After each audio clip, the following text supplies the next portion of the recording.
Cool. So welcome everyone on this Monday evening. Today we're going to be carrying on from our last lesson where we were dealing with trig equations, and I taught you this really cool method for solving trig equations where you basically start by just finding the reference angle, then you deal with the quadrants, and then you combine those two to give you answers to trig equations.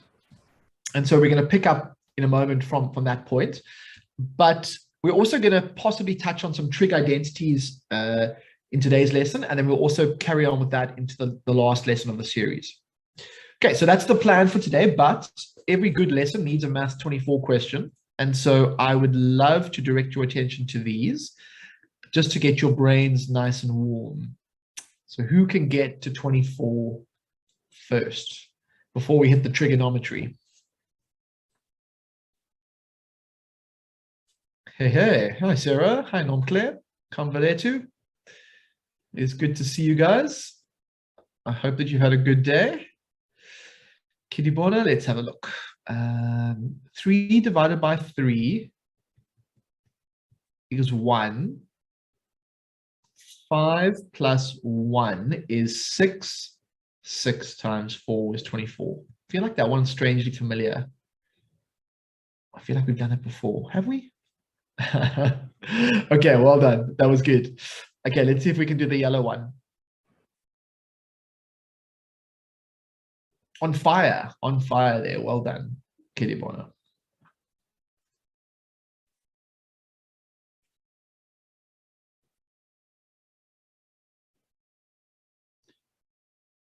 How do we remember? This is 3 dots for the yellow one.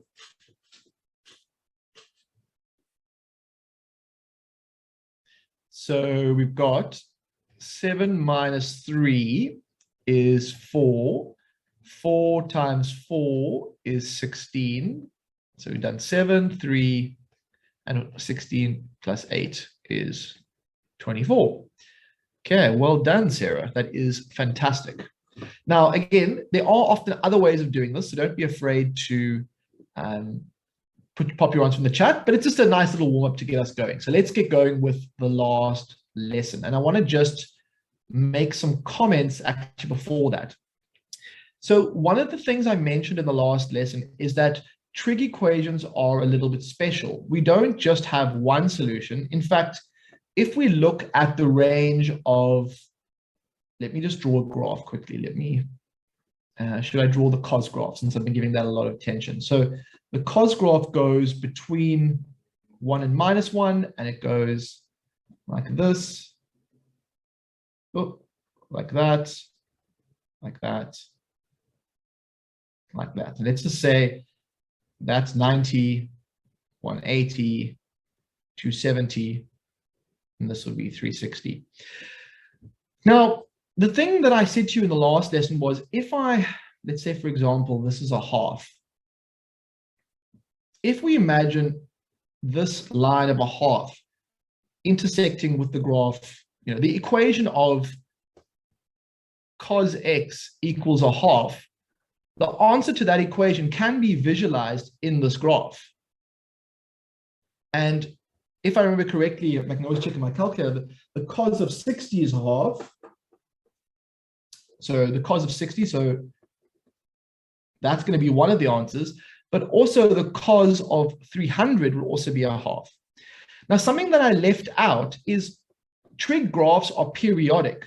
And so when we solve a trig equation, not only do we have the 2 solutions in the one period, in some ways, we keep getting more solutions because the graphs carry on going. So I think you can imagine that not only are there 2 solutions in one period, but in fact, there are more solutions every time the graph gets cut. And so that's what we need to learn about a little bit today, is something called a general solution. So how do we take what we did last time and not just have solutions in the range 0 to 360, but how do we write something called a general solution? Now, I just want to pause before I move on. Do you guys understand what I mean by saying that there aren't just, if I look at the equation cos of x equals a half, there aren't just 2 solutions. There are many more than 2 solutions, and we need a way of describing them. Give me a thumbs up if that idea makes sense to you, because I'm going to explain what a general solution is now to start with. Just give me a thumbs up if that makes sense. Give me a thumbs down if you're like, I don't know what you're talking about. Okay. Okay, so Bonga, what I mean is that when I solve this, I'm gonna show you now how to solve a trig equation like cos x equals a half. But if you think about the cos x graph, the cos x graph is in blue, and the red line is a half. And so wherever these two graphs cut each other is going to be a solution to the equation. So say, for example, if you put in your calculator the cos of 60, the cos of 60 gives you a half, which means it's a solution. But what the graph is showing you is there are many more solutions that we need to incorporate. And all we need to keep track of is the period of the graph. So I just want to quickly ask you guys, what is the period of the cos graph, of cos x? What's the period of the sine graph? And what's the period of the tan graph? So just put it in the chat quickly, because I'm going to use these as facts. But if you don't know what the period of the graph is, then it's going to feel like I'm just being magical.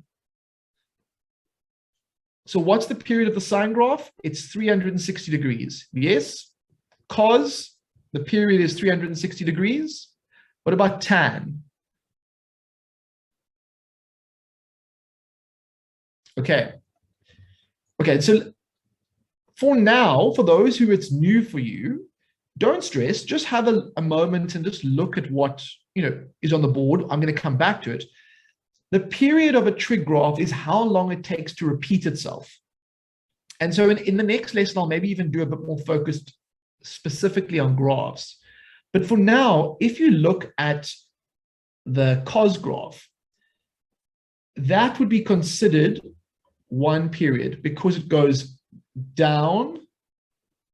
So that's 90. That's halfway, 270.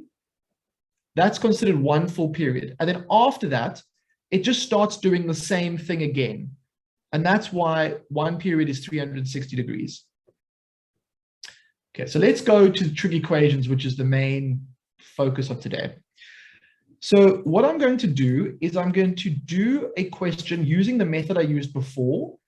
I'm going to do B. So let me actually get rid of all these other ones and just take away so that they don't distract. Sorry, that's a bit big, but get the idea. Okay.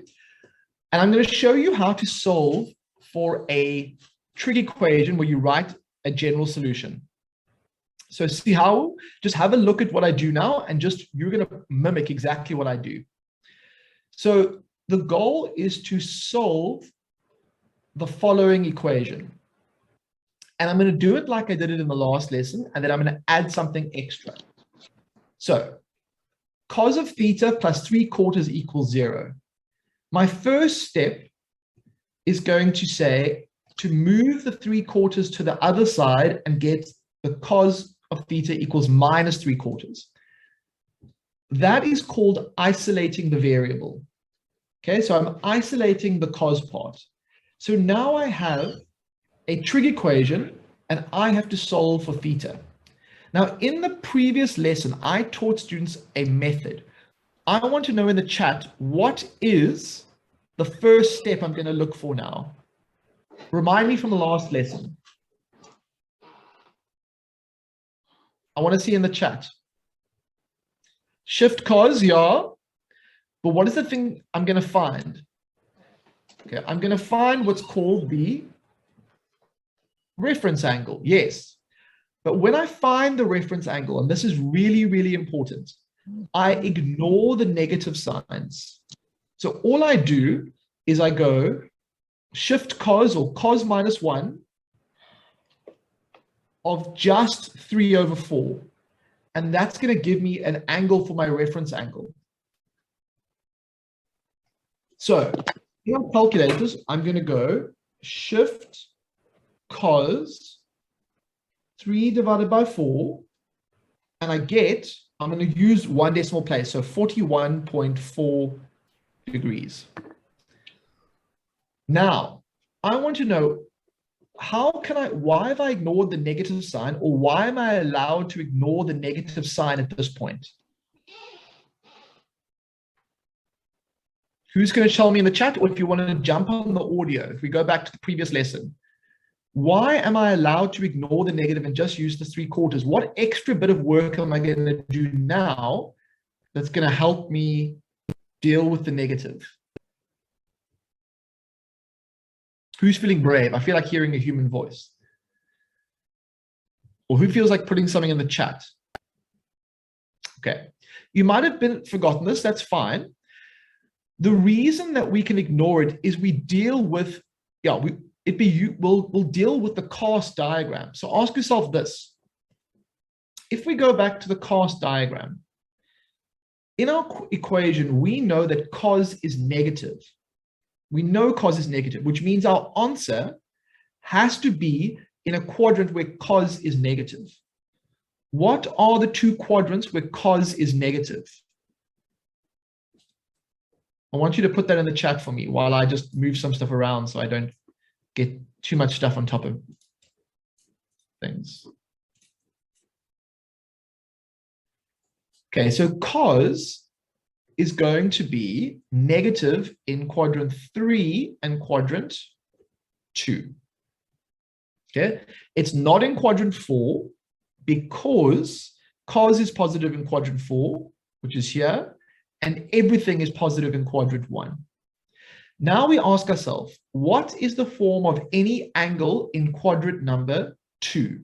In fact, I'll even use Roman numerals. We'll say we know our answers are going to be in quadrant 2 and quadrant 3. Now, if you missed the last lesson, you don't worry, this will feel quite foreign to you. You're just going to practice it until we really get it. Who can tell me the form of all angles in quadrant 2? It's going to be 180 minus the reference angle. I'm just using x. And if it's in quadrant 3, it's going to be 180 plus x. So in the last lesson, the answer we would have got for this trig equation is going to be basically theta is going to be equal to, if it's in quadrant 2, it's going to be 180 minus 41.4. And the other answer is going to be 180 plus 41.4. And in order then to get that answer, 180 minus 41.4, I should get theta is 138.6, or theta will be 180 plus 41.4, which is 221. Now, it could be that I'm telling you a fib. How would I check whether or not I'm telling you the truth? I want you guys to critique me. How do I know if these two really are answers to the original equation that I spoke about? What would I need to check? How could I prove that I'm right? I'd love someone to jump online, your voice, or put it in the chat, and I can give you a shout out. Together they add up to 360. Simone, that's not going to be the test. Okay, so what you need to do is go back to the original equation and go, if I type the cos of 138.6, does that give me, so if I take this 138.6 and I put it into here, does it give me minus 3 over 4 approximately? If I take 221.4 and I put it in here, does it give me, because remember, an answer to an equation, it must tell the truth. It must. So what I would think is, I want each of you to check this now and see that you get very close to minus 3 over 4 or 0.75. Okay, because then I'm telling you the truth, which is good for you and for me. But, okay, and I'm pretty sure that I'm on the right track there. But there's one extra bit. Remember at the beginning of the lesson, I said to you, there's this thing called a general solution.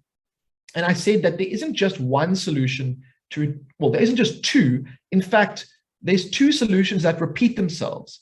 What was the period of the cos graph? Okay, Bradley, yes, it's close. It won't be perfect because of rounding. What was the period of the cos graph?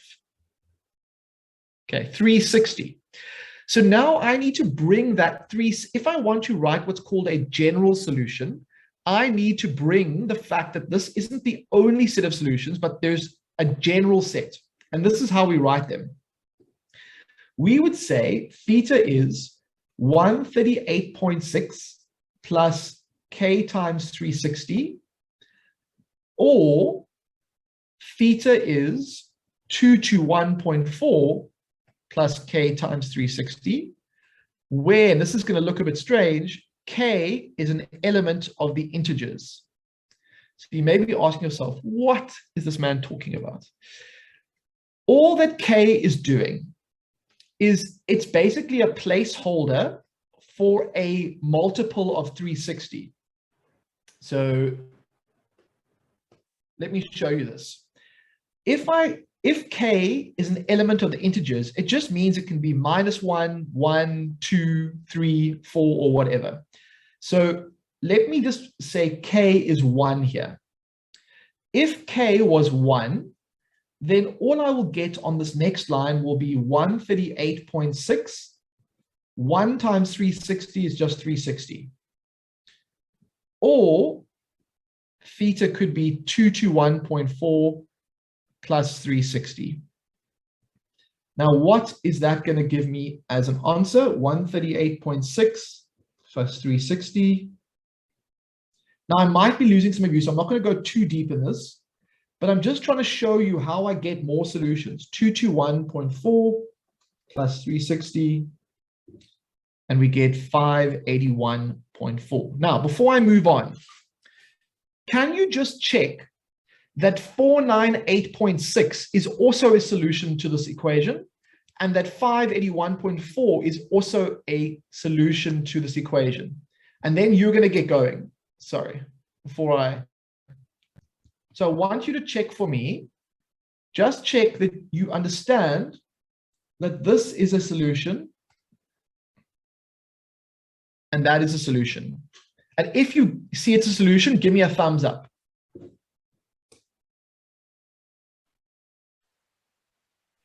Okay, so I know that you're going to be a bit shaky, but just to kind of emphasize that this, when you add the k times 360 part, it's now becoming a general solution because you can just simply put a value for k in and it will give you however many solutions you need.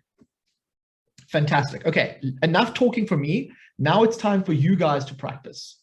So what are you going to practice? You are going to practice the following questions. Let me get rid of this. You're going to do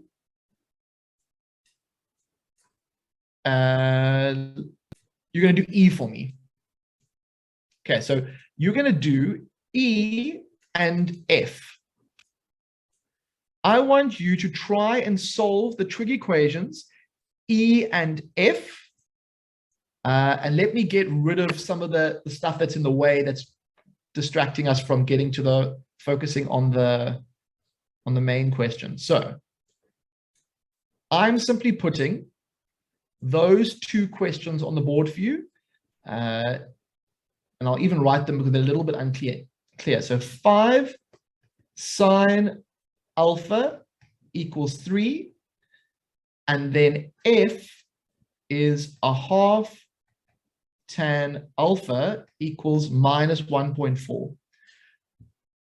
I want you to try and find the general solution if possible, but even if you just find the solution in 0 to 360, that's also fine. And I'm going to give you hints as we go. Okay, let's try and fly solo for 2 or 3 minutes, and then I will start giving you hints as to how to do that. But basically, you're going to solve these two trig equations.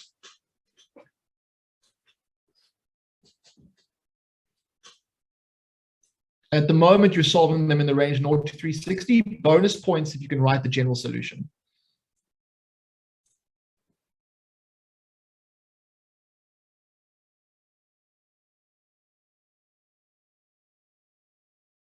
Let me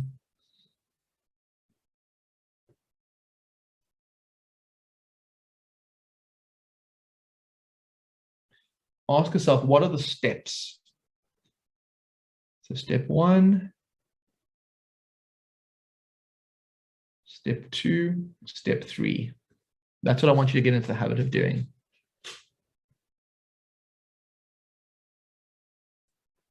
Okay, so step 1 is to find the reference angle. Yes, well, but you actually, I suppose you should simplify it first. So you should get sine of alpha is 3/5, and then you can find the reference angle.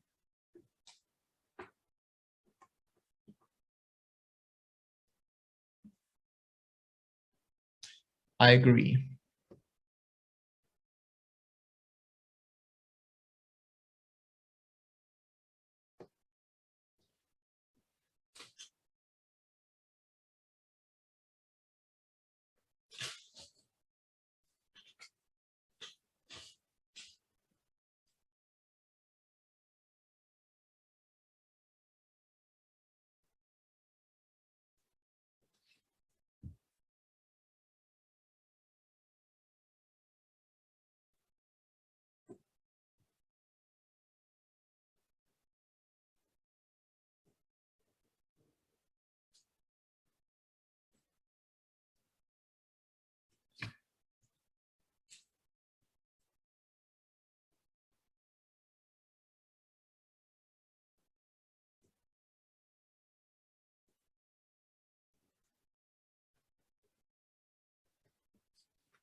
Okay, so I see in the chat, quite a few people are getting the 2 answers. Now, for bonus points, how would you write this as a general solution? See if you can write it out as a general solution. So alpha equals something, or alpha equals something. And then I want you to see what's the period of the sine graph, and can you write it out as a general solution?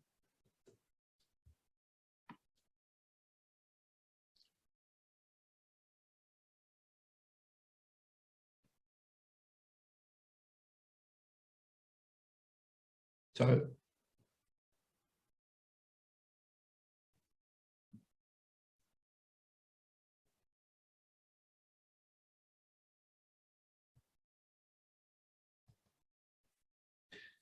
and then you just do it like that. Yeah.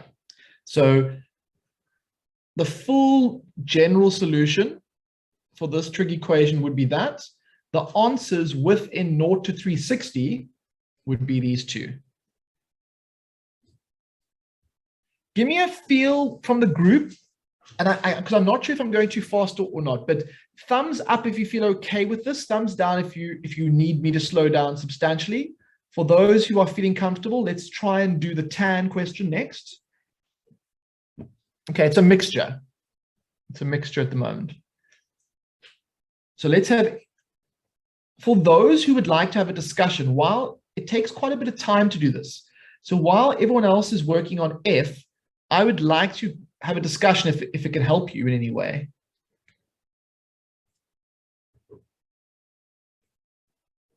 Okay. And for those who really need extra practice, you can do C as well.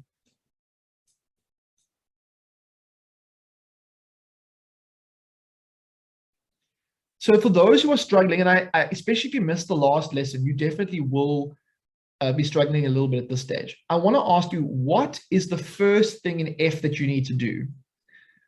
In F, you need to isolate the tan of alpha. So can you start by just trying to deal with that half? See if you can deal with that half, and then we'll go from there.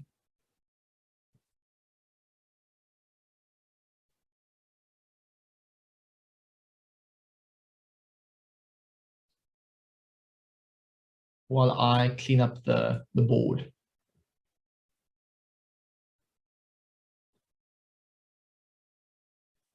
Oh, yeah. So I did a little bit of rounding, yeah. So I rounded to 1 decimal place instead of 2 decimal places. So that was the key issue. Okay, so in F, the first thing I'm going to do is actually times both sides by 2. And if I do that, I should get minus 2.8. And so now I have to start that method again. What are the steps that I need to go through? So what's step 1? What's step 2? What's step 3? And remember, there's a sneaky little negative sign here that we ignore but take into account in the second part.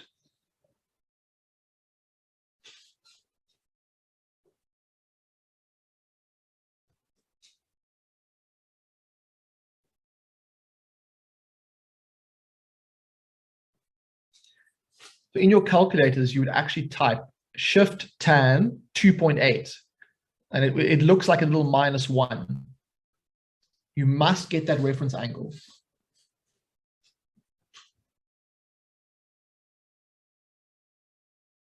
So do you multiply by 2 and not divide by a half? Oh, it's the same thing. So if you divide by a half, you'll get the same as if you times by 2. So the good news is it works out. Yeah. So let's see what we get for this reference angle. So we get 70.3 is what I get. And now we have to ask ourselves, in what quadrants is tan going to be negative? And tan is going to be negative in this quadrant, and it's going to be negative in that quadrant, because this is A and that's T. So how does that help me with our answer? And so just in case you're worried about me ignoring the negatives are taken care of in this, what we call the cast diagram. 2 and 4. Yeah, 2 and 4. And yes, there is some sneakiness going on here, Machlatze. I'll explain to you in a moment how it works. But yes. So we're in quadrant.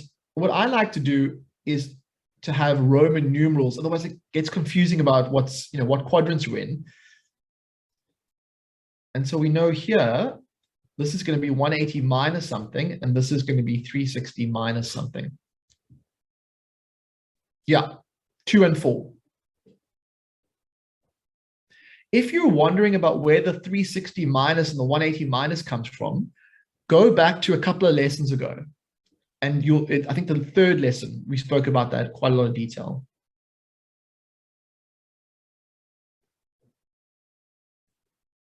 Coco, I know that I've been a little bit talk, but is there anything that I'm unaware of that I need to be aware of? Not at the moment. Okay. I think everyone is kind of following the steps, especially that first step. So maybe hopefully everyone can give you an answer for the first step, like the quadrants and the reference angle. I think everybody's comfortable there. But if guys, you aren't comfortable, please do private message me in the chat and I'll try and help you the best I can. Oh, yeah. Okay, how did we get minus 2.8? Karabo, what I did was I had to deal with this half over here, because in order to solve a trig equation, I have to isolate the trig variable part. And so what I did was I just doubled, or I times both sides by 2 or divided by a half. Okay. Yes, okay, we'll talk about the 180 thing now in a moment. Now, one of the things you'll notice is that with tan's period is different. And so it's not wrong, but if you wrote the general solution out here, let me just quickly, a lot of you, I suspect, will have done this.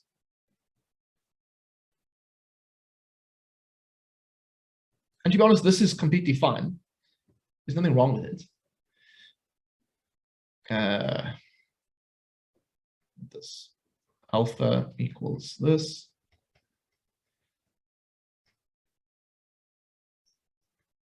Now, in this particular scenario, tan is one of the only ones where we actually don't need to do both quadrants, because essentially what happens is the period is half the size of the other two, and so it automatically picks up the other solution. But what I found with students is that a lot of the time they don't like to change their method. They always like to do 2. And so it's not wrong to write it like this, However, some of you in class, you probably would have only just written this one over here, and that's completely fine. And just to show you why this would work, if you add 109.7 and you add 180 to it, what do you get? You get 289.7, which is this one over here. And so that's why some students are saying, do I have to also include the fourth quadrant? You don't have to, but it's also not wrong to. And the reason this happens is Tan's period is half the size of the other two. Okay. Now, you don't need to give me any more solutions, I think, at this stage. I think I could do, I think I'm going to call it a night now for the trig equations, unless you guys want to do one more. So if you want to do one more trig equation, vote thumbs up. If you're ready to move on, vote thumbs down.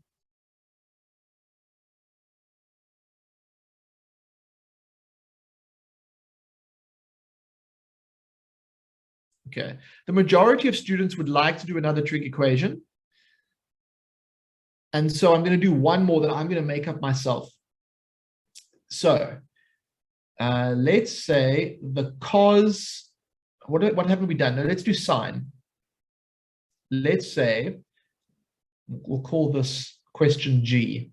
And we're going to say 2 cos alpha equals no, let's make this 3 cos alpha equals 2, and let's make this a minus 2. We've done this. No, let's make it a bigger number. Let's make it 7, and then let's make this minus 2. So I want you guys to solve this trig equation and find me the general solution to this trig equation. If you've done this correctly, then I think you can feel comfortable with basic trig equations.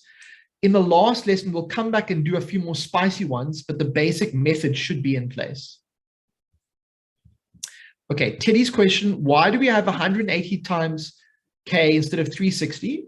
So Teddy, the sine and cos graphs, trig functions, have a period of 360. If you look at their graphs, they take 360 to repeat, whereas tan only takes 180.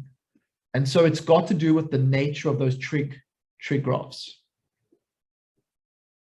Okay, I'm going to let you guys fly solo on this one while I drink some water, and then once you've done it, we can take a break.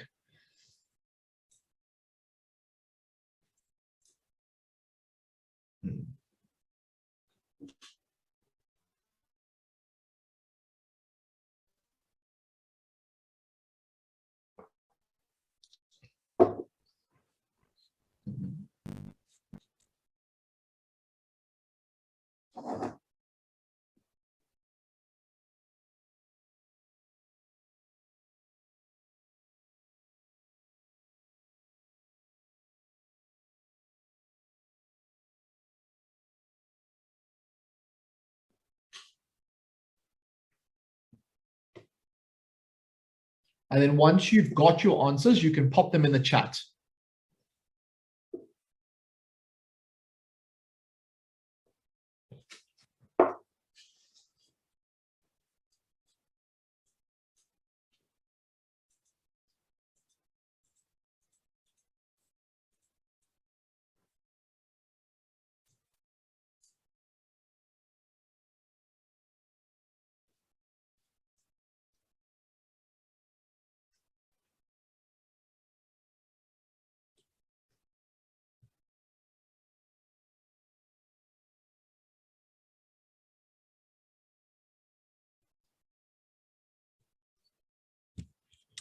Yes, you may take a restroom break.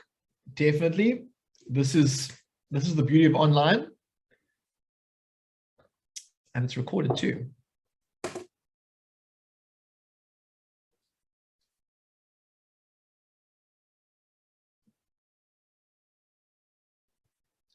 I'll actually start putting this in here.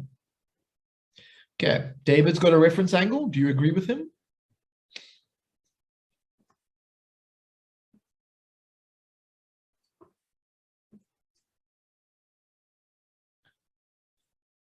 I get 73.4. Yeah.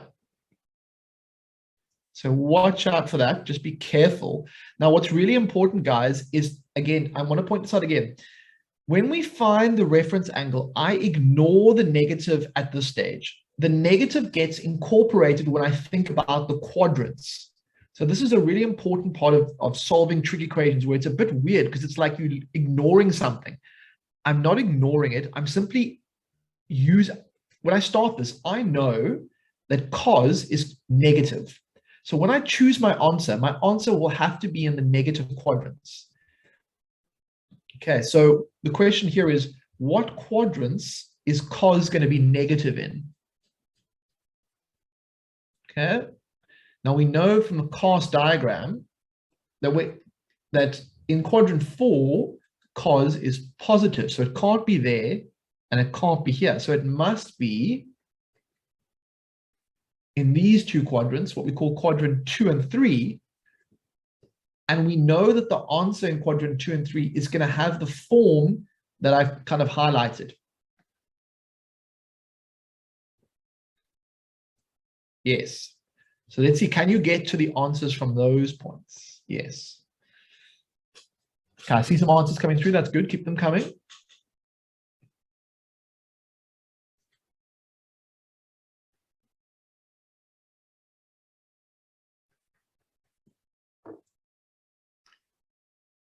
So this one is going to be 180 minus 73.4, and this is going to be 180 plus.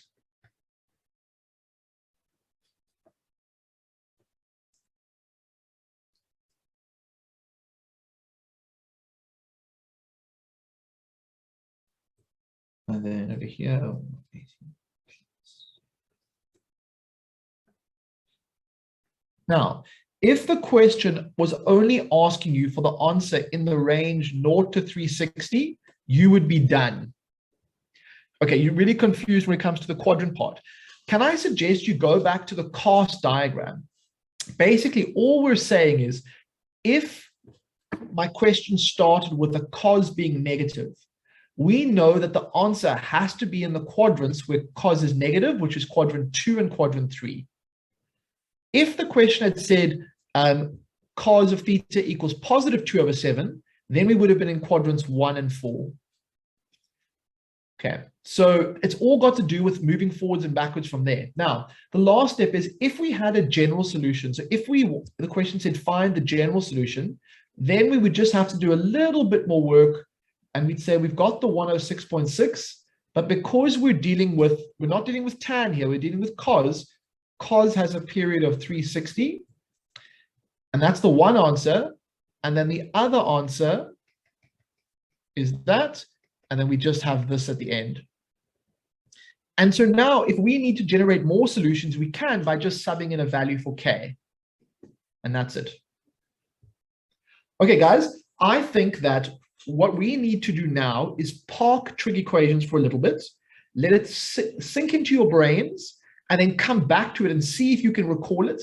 And that's how you'll really absorb this method, so that it's basically you bank marks. Every time you see a trig equation, you go, yes, please.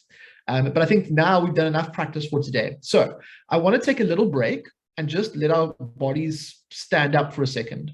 Okay, so can I have you, I know I told you at the beginning, by your tables, writing, I want you to stand up and I want you to do a little exercise with me so that we can give our poor brains a break, because we've been stressing them out. They need some love. Okay, so what we're going to do is we're going to do my favorite one, which is the pen flip, but with a variation. So we're going to start in your non-dominant hand. So get a pen, hold it by the end that has a sort of a lid, and you start with your non-dominant hand, and you try and catch it so it spins only once. Well, that wasn't too bad. You try and do that 5 times. See if you can do it.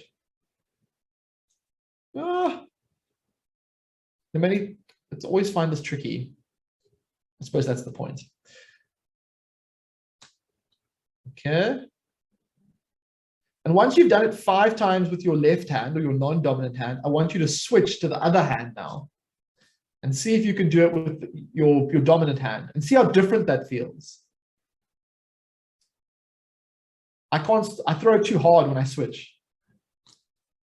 So I got used to my left hand. Okay, 2 more times.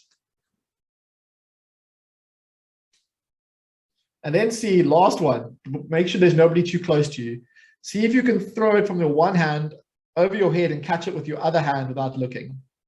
So now watch this. Disaster. That was the mic drop. Okay. So that is the end of the I thought that would be funny though. That was the end of the brain break. So are you guys feeling suitably amused, and hopefully your brains had a break? Okay, so last part of the lesson. Give me a thumbs up if you feel like your brain still got some room to add some more maths. Give me a thumbs down if you like crawling along crawling along the floor, hanging in there. We can do this, guys. We can do it. All right. Look, the team is ready to roll, guys. Respect. Let's do this. Okay. So in trigonometry, there's a big section on equations, but there's also a big section on something called trig identities. And so the most common trig identities are actually what are called reduction formula. So we did this in like lesson 3 or so. But if I say to you, what is the sine of 180 minus x? If we use the cast diagram, you will see that it's the same as the sine of x. That's an identity because these two things are true. As an example, if I put a value for x in there, so let's say I take the value x is 30, then the sine of 180 minus 30 would be the sine of 150 equals the sine of 30. That's a reduction formula. So this is the most common type of, or the very common identity that we deal with. But there are also 2 other ones, and that's the square identity and the quotient identity. And so the quotient identity is this one. It says the tan of x equals the sine of x over the cos of x. So that's an important one. And I could show you why that is true, but I'm actually, because of time constraints, I'm not going to go into it. The other one that's important is called the square identity, and that's that the sine squared x plus cos squared x equals 1. And remember, x is an angle here. In all of these things, x is this input angle. So this is called the square identity. And often in trigonometry, we use these and the reduction formula to simplify expressions or show identities. Okay, so that's the precursor. So what would a typical trig, let's go straight to this type of one. Make this nice and big. Okay, so if I give you that expression, sine of alpha equals the tan of alpha, or sorry, sine of alpha divided by tan of alpha. If I wanted you to simplify, which identity do you think I'm going to use to simplify this? Am I going to use the reduction formula? Am I going to use the square identity, or am I going to use the quotient identity? Put your answer in the chat.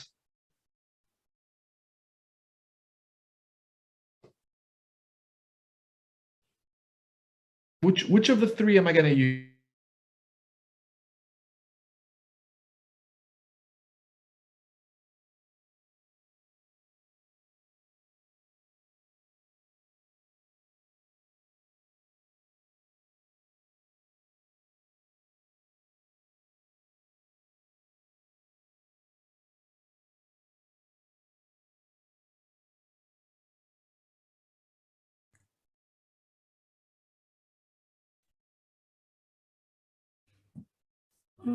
Guys, yes, I think your answers are all correct. Can you guys just give me a thumbs up if Sir's, if he's muted or if he's frozen for you guys? Thank you. I thought I was going crazy. Okay, yeah, he is frozen. Oh, and there he goes. All right, let's just give him a second. Thanks for that, guys. Okay, so if we can just try and solve that first equation that he had up on the board for us. It should be quite easy if we know how to use the quotient identity. And let's just give him a second. He should be back just now. Okay. Kaya, do you have a question?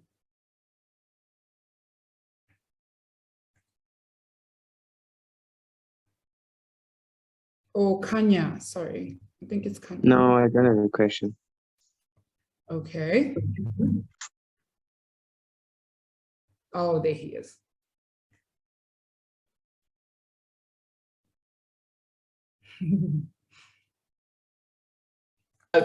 Okay, I'm back. Apologies, everyone. So basically, all I was saying was, if I want to simplify this expression, the only real identity that I can use is the one that says that I can substitute a value for this. That's it. But I'm still a little bit stuck because I feel it's like I've made it more complicated, not simpler. So what do I need to do with this identity to make it, what magical maths do I need to do? Any ideas? There's a concept back in grade 9 fraction called top and times, or grade 6 even, top and times. Do you remember when you divide, if you say like times 2/3 divided by, or like if you say 2 divided by a quarter, or 2 divided by a quarter, what would you normally do in order to divide 2 by a quarter? I think most of you would remember you would flip it and then multiply by what's called the reciprocal. And I want to suggest that we can do the same thing here. And so what we're going to do is that we've got the sine of alpha on top. We multiply, and we multiply by the cos. Oh, sorry, if I change it to, this should be, that should be an alpha. So this can be cos of alpha, and this can be sine of alpha. Okay, so I'm allowed to do that because of that law from mathematics. But now, how do I simplify? Any ideas of how we simplify this?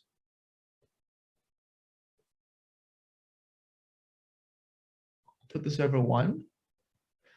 So there's another rule which says anything over 1, anything over itself is 1. And so this is equivalent to 1. And so the final answer is that simplifies down to the cos of alpha. Okay, so this is an example of how we can use what's called the quotient identity. We sub in for tan. We basically, what was the main rule we learned? We learned that if we replace tan with sine over cos, that can be helpful sometimes. And so we use that in that question. Mr. S, I think David may have a question. Go ahead, David. Oh, no, he's... Sir? Yeah. Okay, for this equation, why did you say sine over 1 times cos over sine instead of saying, what do you call this, sine over 1 times, sine over sine times cos over 1? Okay, because sine over sine actually isn't the same thing. So sine of alpha over 1 stays the same. So this is important. So David's talking about this. If you wrote that, David, as sine of alpha over sine of alpha, you'd be changing the value of that thing. So that's why I have to write it as that over 1. Okay. Now, I want to give you guys one more. Okay, we've got time for 2 more. I want you to try and use the example that I just did as a guiding reference to try and simplify this trig expression. So I'm giving you 1 minus sine theta cos theta times tan theta. Can you simplify that expression using some of the identities that I briefly mentioned? And so the key word would be simplify.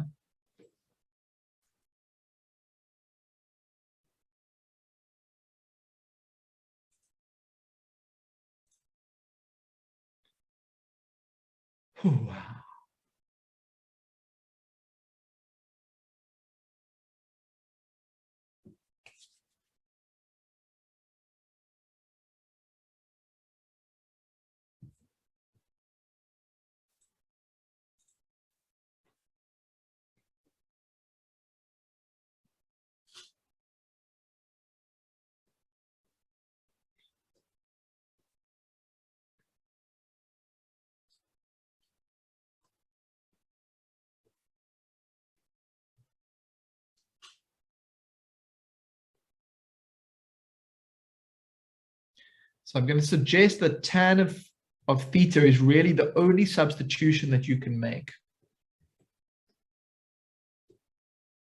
Can you remember the identity that tan of theta can be broken down into? So the good news is it's just sine of theta over cos of theta. And where does that take you? Give you a bit more time.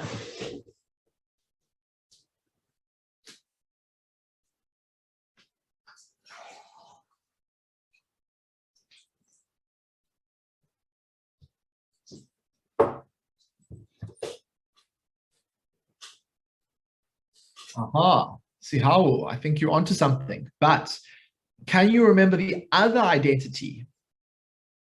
Yes, Coco is onto you. She's saying, you're warm, but now you can even go further. So I mentioned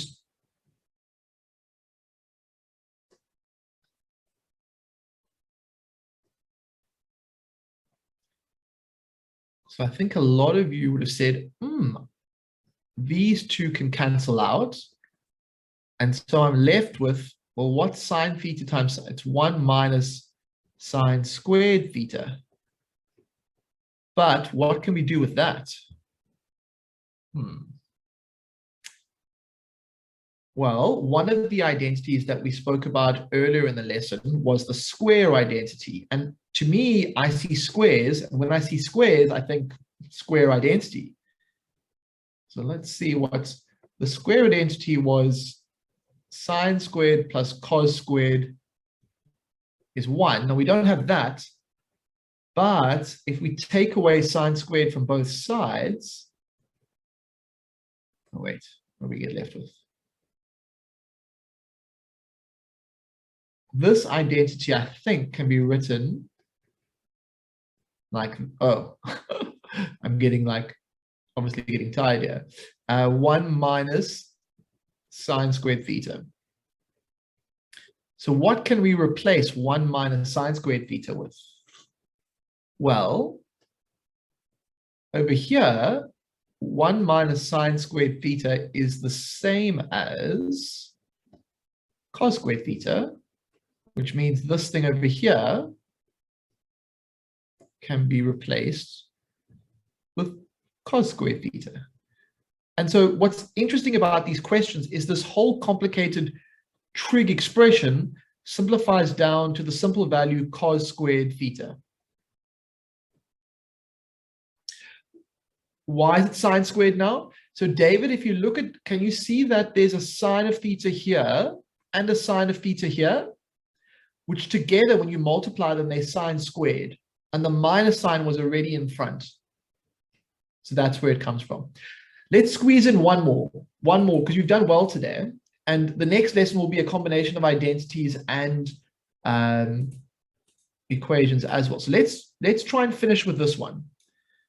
Can you simplify that rather long-looking trig expression for me using what you know about trig identities? And then I think we have earned our chops for the evening. It's a bit of a strange saying, isn't it? But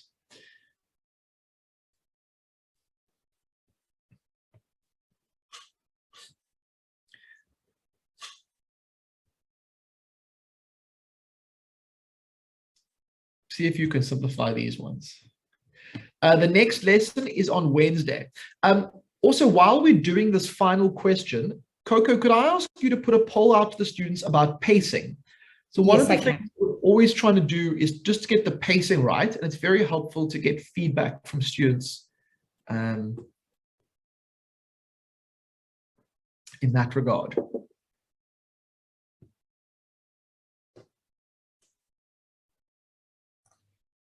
Okay. All right, guys, something's going to pop up on your screen now. I just need you guys to click one of the answers. Okay. And then once you've answered that poll, you come straight back and we just finish, do the best you can on this final question.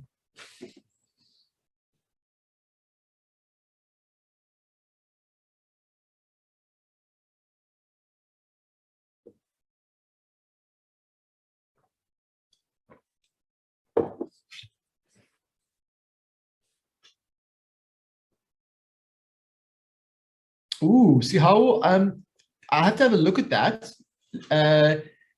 1 minus, that is, you're using a difference of 2 squares, and that seems fine to me.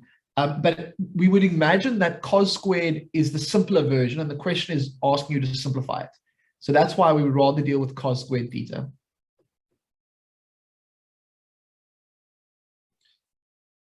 Now, sometimes there's more than one way to do these things, but what I'm doing is I'm just leaving it blank where I'm going to make a substitution. So I'm highlighting the tan squared. And the question is, what goes in for tan squared theta? I think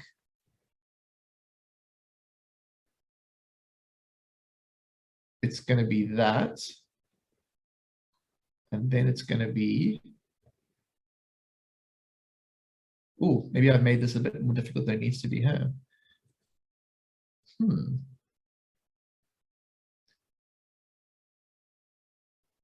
I was thinking, actually, you could do it this way, but I'm looking at it now. We actually probably should take it out as a common factor. So guys, there's actually 2 choices. The one is to do this, and I was thinking, well, we could cancel that. But now look what happens is we get sine squared theta times sine squared theta. That's going to be a bit of a mess. So actually, a better way to do this would be to recognize that this is a common factor. There could be another way of doing it. Maybe I'm just missing it. But I think that is probably the better way to do it. Like that. So the answer actually isn't 1, because, so this is actually, that's what was catching me too, is that when you look at this question, the problem is sine squared theta times sine squared theta. That's going to be a bit of a mess, isn't it?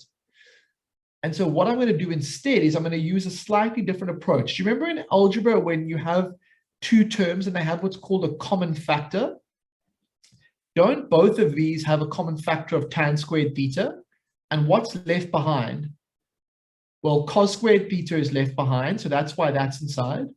And here we've got that. Now, what is cos squared theta plus sine squared theta? It is actually just 1. And so this will be 1. And so the final answer, now I know this was a bit of a tricky one, so sorry to end with that because I didn't actually see that coming. But the final answer, this whole thing would be simplified down to tan squared theta. Okay, so the answer wouldn't be 1. It would be 1 times tan squared theta. All right, everyone, I'm going to call it a thing at that point. We will see you on Wednesday, where we will continue with identities and equations. We're going to carry on just practicing this. We need a bit more practice with identities because we need to kind of get into the full mixture of them. But yeah, I think we've made good progress today, and I think it's good for us to finish off now. And so, yeah, thank you, Coco, for your assistance with the chat and helping the students. Yeah, Bradley, that was a tricky one. If I could ask you to just pop the poll in our chat stream. I've done that, yes. And yeah, I think if there are any final comments or things from students, otherwise we're going to call this class over for tonight. Yeah, I don't think there are any more questions, but thanks so much, guys, for joining us. We will see you guys again on Wednesday at 6 p.m. Wow. Have a great That was good. evening. Well done. That was a lot of good hard work. Yeah, Kidiboni, if you have a question, please just stay behind for a second and I'll address that. Yeah. Okay, but thanks so much, guys. We will see you all on Wednesday at 6. Bye, everyone. Ciao, ciao.